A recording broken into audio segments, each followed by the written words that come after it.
میرے محبوب کریم صلی اللہ علیہ وسلم کی زندگی میں نفاست ہے. حضور نے لوگوں کو شرمندہ کرنا پسند نہیں کیا. ایک شخص حضور کے گھر میں مہمان آیا رات کے وقت میں. اس نے کہا میں نبی پاک صلی اللہ علیہ وسلم کے آپ نے سنا ہوا ہے کہ اتنا زیادہ گھر کے اندر گنجائش نہیں تھی رہنے کی. حضور کئی دفعہ مسجد میں ٹھہراتے تھے یا مہمانوں کو صحابہ میں بانٹ دیتے تھے. وہ کہنے لگا میں نے آپ کے گھر میں ہی قیام کرنا ہے. فرمایا ٹھیک ہے آ جاؤ. صحابہ کہتے ہیں جتنا بھی 4-5 بکریوں کا دودھ سارے اہل خانہ استعمال کرتے تھے، محبوب کا سارا گھرانہ وہ سارا کٹھا ہی اکیلا ہی دودھ پی گیا. سارا جتنا کھانا تھا اکیلا ہی کھا گیا. رات کو اسے چارپائی پہ سلایا گیا تو کھا اتنا چکا تھا کہ اس کا پیشاب حضور کے بستر پر ہی نکل گیا. وہ جب آلودہ ہوا تو شرمندہ ہوا، اٹھ کے بھاگ گیا. کسی نے دیکھ لیا تو کیا بنے گا. کہتا ہے میں جب کنویں پہ گیا، جا کے میں نے غسل کیا، کپڑے دھوئے تو خیال آیا میری تو سونے کی انگوٹھی رہ گئی ہے وہاں. اب طبیعت اجازت نہیں دیتی تھی کہ وہاں لوگ کٹھے ہو گئے ہوں گے. یہاں نماز کے دوران اگر کسی کا موبائل بج جائے نا تو پکے نمازی، ناراض تو نہیں ہو جائیں گے آپ لوگ، جو زیادہ پکے نمازی پکے ان سے نہیں معافی ملتی. وہ جو کچا پکا ہے بیچارہ وہ شاید کسی وقت معافی دے دے، پکے نمازی نہیں معافی دیتے. کہتے تیرا بج کیسے گیا، تو نے سمجھا ہی نہیں. مجھے ایک شخص نے نا ویڈیو دکھائی، کہنے لگا جی تسی بڑی وکالت کر دیا مولویاں دا حال ویکھو. میں ڈر رہا تھا، میں نے کہا پتہ نہیں اب کیا نکلے گا. کہتے میں نے خود ریکارڈ کی ہے. تو میں نے کہا دکھاؤ. ویڈیو میں یہ تھا کہ نماز امام صاحب نے مکمل کی ہے تو دعا کے ہاتھ پھیرے ہی ہیں انہوں نے، تو وہ موبائل لے کے جا رہے ہیں بار بار ٹوٹیوں کے پاس جا کے فون سننا شروع کر دیا. کہنے لگا جی یہ مولویوں کا حال ہے، نماز مکمل نہیں ہوئی فون کان کے ساتھ، تو دوسرے کیسے باز آئیں گے. میں نے کہا یہ تو بہت جرم کیا اس نے، تو اس کا پھر کیا اشر کیا آپ لوگوں نے. کہتے نہیں آپ کو دکھانے لو. میں نے کہا پاگل آدمی، اس کے گھر سے بھی فون آ سکتا ہے. کہنے لگا نہیں گھر تو مسجد میں ہی ہے، وہاں سے کیسے فون آئے گا. تو میں نے کہا اصل میں تجھے پتہ نہیں، ہو سکتا ہے اس کی بہن نے فون کیا ہو کہ خامن نے 2 تھپڑ مار کے باہر نکال دی ہے. تو وہ ایسا وقت ہوتا ہے جب کھڑا نہیں ہوا جاتا، بات سننی پڑتی. یار معافی نہیں دیتے، ایک ایک جملے پر ایک ایک حرف پر لوگ اعتراض کریں گے، ایک ایک حرف پر کوئی گنجائش ہی نہیں. حضرت سیدنا انس بن مالک رضی اللہ تعالیٰ عنہ فرماتے ایک صحابی اپنے غلام کو مار رہے تھے تو نبی پاک پہنچ گئے. حضور نے فرمایا اسے معاف کر. اس نے کہا کتنی بار. ایک جملہ نبی پاک نے کہا تو حضرت انس کہتے ہیں میرے وجود کے رونگٹے کھڑے ہو گئے.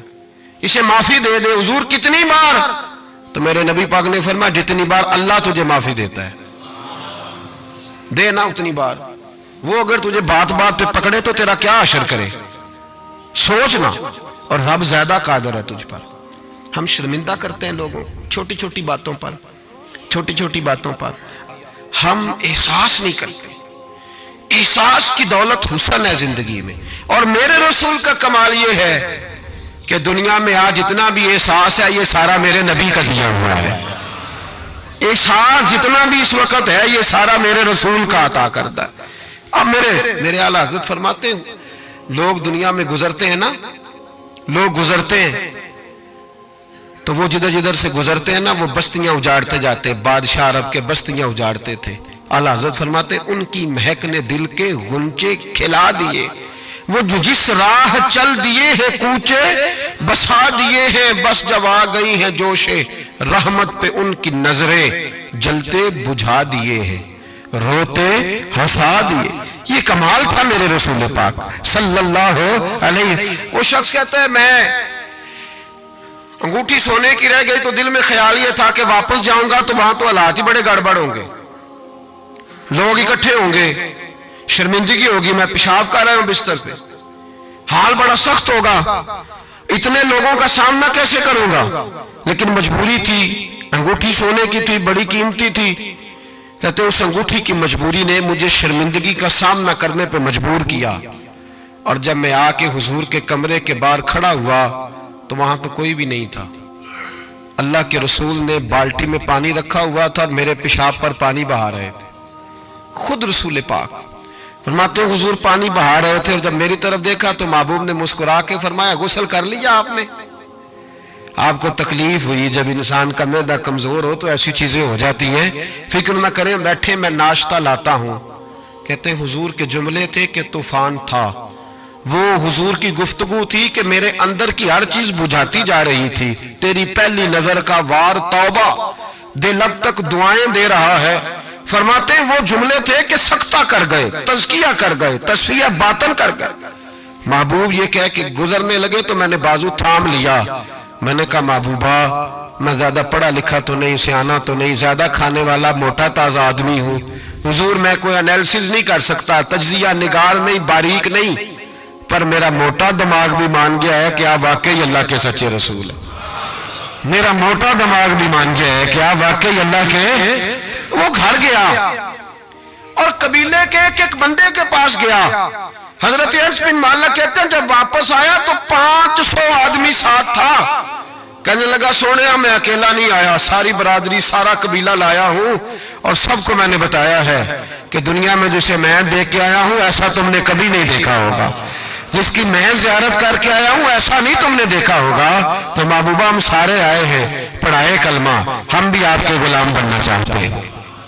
ہم شرمندہ کر کے بڑے راضی ہوتے ہیں، بڑے راضی، لوگ معافیاں مانگ رہے ہیں، منتیں کر رہے ہیں، جناب غلطی ہو گیا تو ہوئی کیوں؟ میں تو ایسا ہوں، میں نے تو کبھی نہیں کی، میری مثال دیکھ لو، میں تو، لوگ فوراً دلائل دیں گے۔ او بھائی کسی کو شرمندہ کر کے تجھے کیا ملے گا؟ کسی شخص کو تھوڑی دیر کے لیے جھکا کے تیرے نفس کی کون سی تسکین ہے جو حاصل ہوتی، تیرے وجود کے اندر کون سی؟ اور ناراض نہ ہونا، یہ ہر طبقے کا معاملہ ہے، جتنا کوئی اس کے نیچے ایک آدمی ہے یا 2 آدمی ہے، وہ روب ڈال کے خوش ہوتا ہے، وہ اس کو پریشان کر کے نیچا دکھا کے راضی ہوتا ہے۔ میرے رسول دنیا میں لوگوں کو نیچا دکھانے نہیں آئے، عزتیں عطا کرنے آئے، حضور بلندیاں دینے آئے، نبی پاک نے وقار دیا۔ میں کبھی کبھی پریشان ہو جاتا ہوں جب لوگ آ کے کہتے ہیں نا بچی کی شادی ہے، تعاون کریں کرائیں، تو ایک سوال ذہن میں آتا ہے کہ کس پہلو سے تعاون کریں؟ بچی کی شادی پہ کھانا پکانا فرض ہے؟ بولیں تو صحیح نہیں سنا کبھی؟ جہیز دینا، کس چیز کا تعاون کریں بتائیں؟ کرنا چاہیے۔ میں اپنی بساط بھر دوستوں کی توجہ دلاتا ہوں کہ یار یہ ضروری ہے، اس کے ساتھ تعاون کریں، لیکن سوال میرا یہ ہے کہ اس میں فرض کون سی شے ہے؟